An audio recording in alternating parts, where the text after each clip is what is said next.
हैदराबाद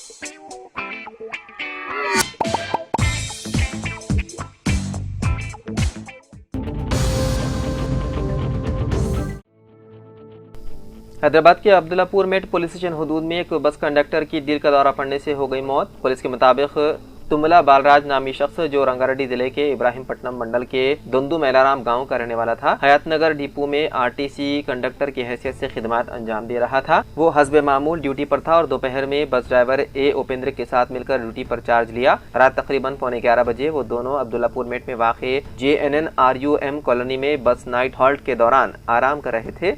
इसी दौरान रात तकरीबन 11:20 पर कंडक्टर बालराज को सीने में शदीद तकलीफ महसूस हुई। ड्राइवर उपेंद्र ने फौरन एम्बुलेंस को इत्तला दी। रात 11:30 बजे एम्बुलेंस अमला मौके पर पहुंचा और बाद मुआयना उसे मुर्दा करार दिया गया। डॉक्टरों ने बताया है कि बालराज की मौत दिल का दौरा पड़ने से हुई है।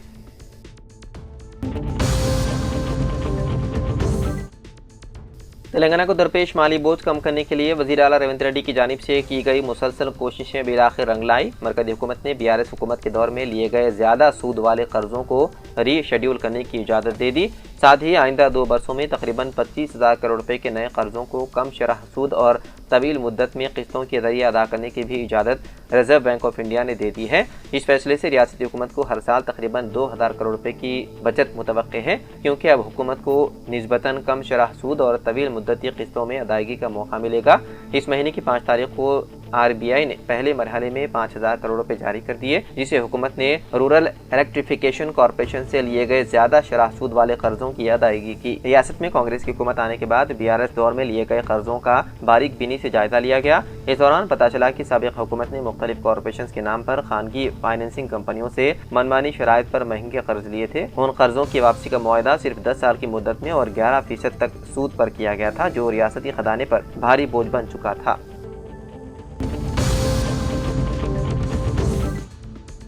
हैदराबाद के आरामघर फ्लाईओवर पर चंद नौजवानों ने बाइक पर खतरनाक स्टंट करते हुए न सिर्फ अपनी जान को खतरे में डाल दिया, बल्कि दीगर गाड़ी सवारों को भी शदीद परेशानी में मुब्तला कर दिया। ये नौजवान तेज रफ्तारी से फ्लाईओवर पर स्टंट करते हुए नजर आए, जिसके बायस ट्रैफिक में खलल पैदा हुआ और किसी बड़े हादसे का अंदेशा भी पैदा हो गया। पुलिस उन शरपसंद अनासिर की शिनाख्त के लिए CCTV फुटेज की मदद ले रही है और जल्द ही उनके खिलाफ कार्रवाई मुतवक्के है। हिंदुस्तान के अगले नायब सदर के इंतखाब का अमल बाकायदा तौर पर शुरू हो चुका है। इंतखाबी कमीशन ने 9 सितंबर को होने वाले इंतखाब के लिए 4 शंबे को नोटिफिकेशन जारी कर दिया, जिसके साथ ही नामजदगी का अमल शुरू हो गया है। नोटिफिकेशन के मुताबिक उम्मीदवार 21 अगस्त तक अपनी नामजदगी दाखिल कर सकते हैं। जमा कराए गए दस्तावेजात की जांच 22 अगस्त को की जाएगी, जबकि नाम वापस लेने की आखिरी तारीख 25 अगस्त मुकर्रर की गई है। ये इंतखाब उस वक्त नाकदीर हो गया जब मौजूदा नायब सदर जगदीप धनखड़ ने अचानक सेहत की वजूहात का हवाला देते हुए 21 जुलाई को इस्तीफा दे दिया था। उनकी मुद्दतकार अगस्त साल 2027 में खत्म होनी थी, ताहम अब उनके इस्तीफे के बाद ये ओहदा खाली हो गया। आईनी दफात के मुताबिक अगर नायब सदर का ओहदा वक्त मुद्दती खाली हो जाए तो होने वाले इंतखाब में कामयाब उम्मीदवार को 5 साल की मुकम्मल मुद्दत मिलती है।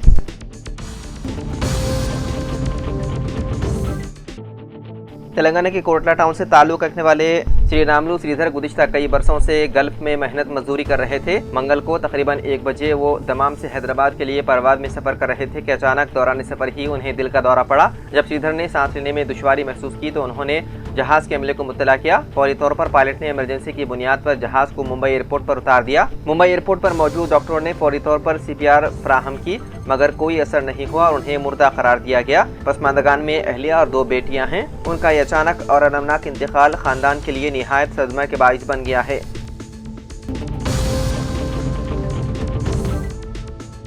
तेलंगाना के वजीर पूनम प्रभाकर ने कहा कि मुकामी बल्दी इदारों में BC तबकात को 42% रिजर्वेशन दिलाने के लिए वो आखिरी दम तक लड़ेंगे। उन्होंने वादे किया है कि वो गांधी जी की तरीक़ों पर चलते हुए अपनी मांगों को मनवाएंगे और मरकज़ी वजीर किशन रेड्डी जैसे अफराद की साजिशों को कामयाब नहीं होने देंगे। उन्होंने तंज करते हुए कहा कि लोकसभा इंतखाबात में BJP की जीत दरअसल शिकस्त से बचने के लिए आंखों में आंसू लिए हुई एक जीत थी।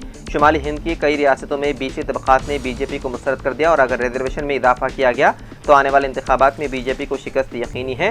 पूनम प्रभाकर ने दिल्ली में मीडिया से बात करते हुए किशन रेड्डी पर तनकीद की। उन्होंने कहा कि अब जब बिल कानून बनकर गवर्नर की मंजूरी से दिल्ली पहुंचा है तब मुसलमानों के नाम पर इसको रोकने की कोशिश करना दुरुस्त नहीं। उन्होंने किशन रेड्डी को खुली बहस के लिए मदऊ करते हुए कहा कि हमारी हुकूमत की नीयत साफ है। कामारेड्डी डिक्लेरेशन से लेकर जंतर मंतर धरने तक हम पूरी जिम्मेदारी से BC तबकात की हिमायत में खड़े हैं।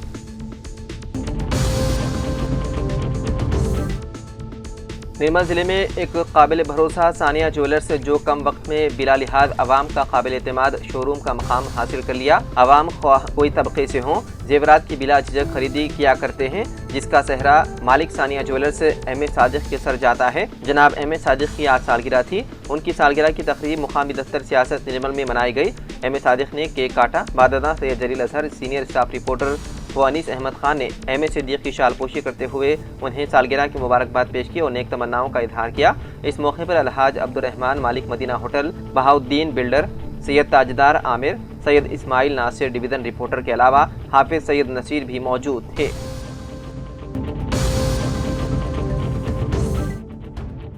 रियासत तेलंगाना में दिन ब दिन गुर्दे नाकाम होने के वाक़यात में इजाफा हो रहा है, जिसके बाद खून की सफाई के लिए डायलिसिस पर इंहिसार करने वालों की तादाद में भी इजाफा हो रहा है। अवामी मुंतखब नुमाइंदों की जानिब से हुकूमत पर दबाव डाला जा रहा है कि वो अदला के सरकारी हॉस्पिटल्स में डायलिसिस की तादाद में इजाफा करें। राजीव आरोग्य ट्रस्ट डायलिसिस आलात की तादाद में भी इजाफा करने के लिए महकमे सेहत की जानिब से बड़े पैमाने पर इक़दाम किए जा रहे हैं। ताज़ा तौर पर नलगुंडा पर 5 नए डायलिसिस आलात का इजाफा किया गया। रियासत में 16 डायलिसिस सेंटर्स का इफ्तिताह किया गया है, जिससे रियासत में डायलिसिस सेंटर की तादाद बढ़कर 100 तक पहुँच चुकी है। मादी में 84 सेंटर्स में जुमला 572 डायलिसिस आलात मौजूद थे। इसके बाद मजीद 45 आलात के साथ 3 नए डायलिसिस सेंटर्स का इफ्तिताह करने की तैयारी की जा रही है। डायलिसिस खिदमात को हुकूमत ने साल 2009 में शुरू किया और इसको आरोग्यश्री स्कीम से मरबूत किया, जिसके तहत खिदमात हासिल करने वाले मरीजों की तादाद 7041 है। माहाना 55,000 सेशंस के लिहाज से रोजाना औसतन 1800 साइकिल्स डायलिसिस की खिदमात फराहम की जा रही है।